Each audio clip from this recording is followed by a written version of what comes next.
An AEW star is gone from the company. We're going to talk about that because there is some weird information that is coming out around that, and it's kind of confusing. But we're going to talk about that plus so much more right here on the Ango Show.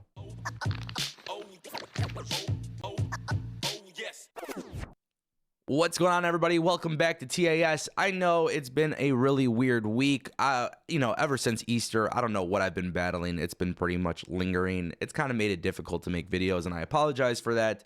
But we're going to try to keep it going. I want to kick things off talking about Vince McMahon because this is a very interesting topic that keeps coming up.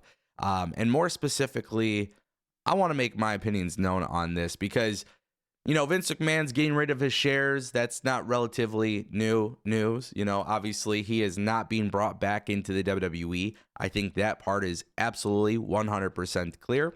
But what's really interesting surrounding Vince McMahon is there's been a lot of talk about whether or not Vince McMahon will start another wrestling promotion now that he's gone from the WWE.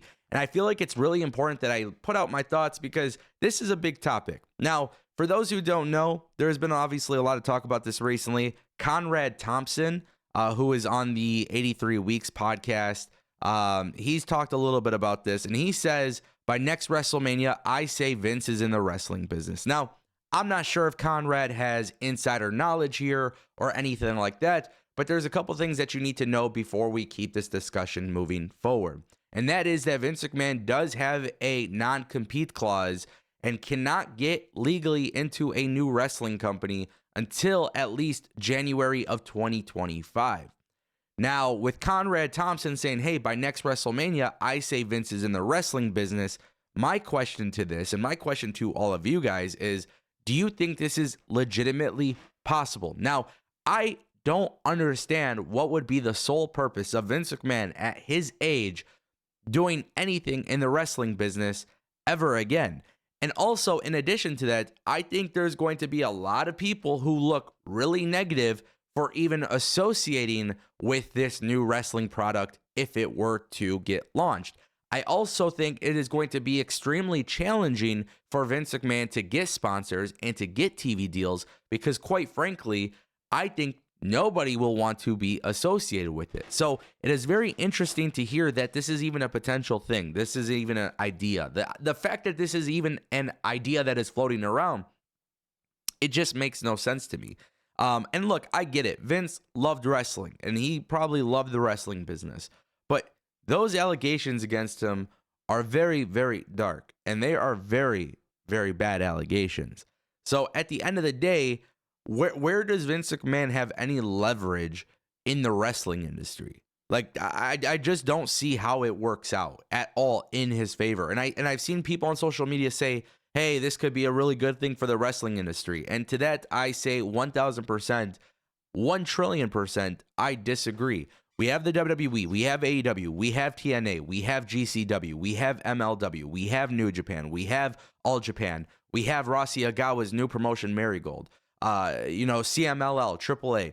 There is not a need for another company, let alone Vince McMahon running another company. I want to turn our attention to Sami Callihan. I thought this was very interesting because he showed up last night on TNA Rebellion. And now what's really interesting is PW Insider has reported that Sami Callihan actually remains with MLW despite his return at TNA Rebellion.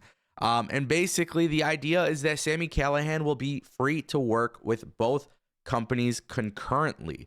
Now this is very interesting because for a while, a lot of wrestlers had to just specifically work for one company. And now Sami Callihan, who has returned to TNA, will still be able to work for MLW. I find that to be pretty fascinating. I find that to be actually a good thing because sometimes exclusivity could be a bad thing for these smaller companies. I mean, let's just face it, TNA, MLW, these are two companies that are trying to grow. These are two companies that are trying to make a better name for themselves. And I think when you have somebody working for both companies, I don't look at that as a bad thing because ultimately WWE and AEW are the largest wrestling companies. Now, with that being said, I do kind of want to point this out there because I think this is a very important part of the story that people need to understand, is that MLW and TNA are not known for spending a lot of money on talent. So by having that open door where they say, hey, listen, we'll bring you in for a couple dates and you could work other places, it's a good thing for a wrestler to have those options. Now, I do want to remind you guys, several months ago, there was reports that Sami Callihan was being brought into AEW. There was rumors and reports that suggested perhaps Sami Callihan would be a producer and a performer for AEW. There was rumors that he was visiting AEW Collision and AEW had plans to bring him in, and nothing was ever followed up with that. And so I think that is also a very interesting thing that we need to discuss, because why did AEW not bring in Sami Callihan? Was it a money issue? Was it maybe they weren't truly interested? Was it a situation where Sami Callihan wasn't interested in AEW? These are things that we don't really know the answers to, but it is interesting to see how, as time played out, Sami Callihan has been in MLW and now he's in TNA. Now, ultimately, why AEW chooses not to sign somebody, not really a big deal. Obviously, they have a bloated roster. Obviously, they've signed other stars.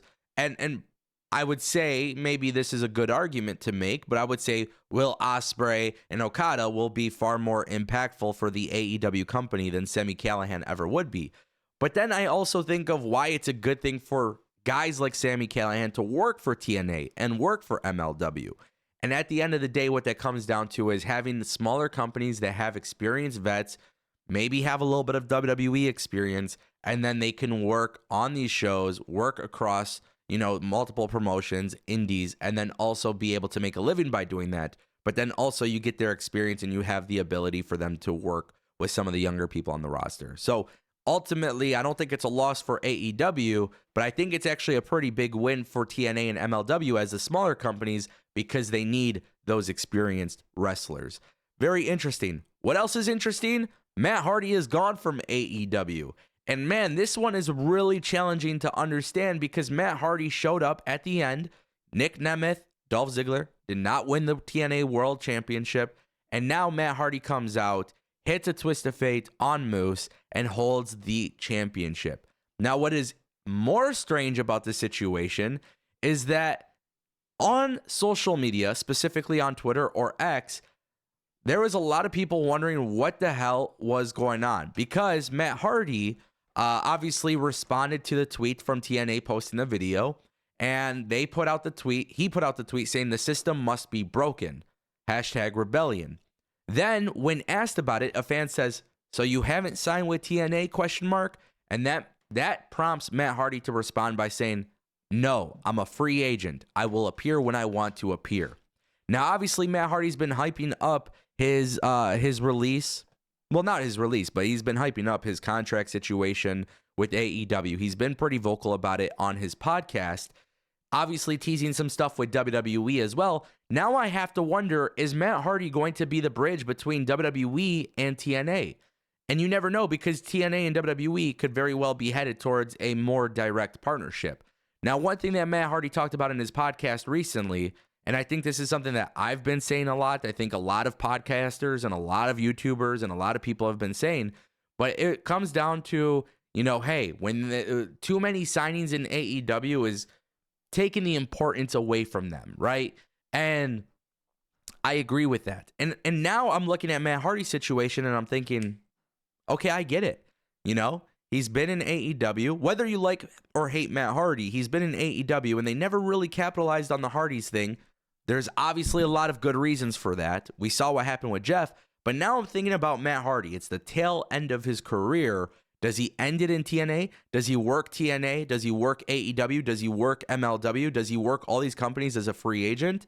Now we don't know exactly what's going to happen here, and it actually kind of makes it intriguing, but I have to wonder if Jeff Hardy is gone next. And technically speaking, Jeff is still in AEW, so we'll see how they handle that. Ladies and gentlemen, this is the Ango Show.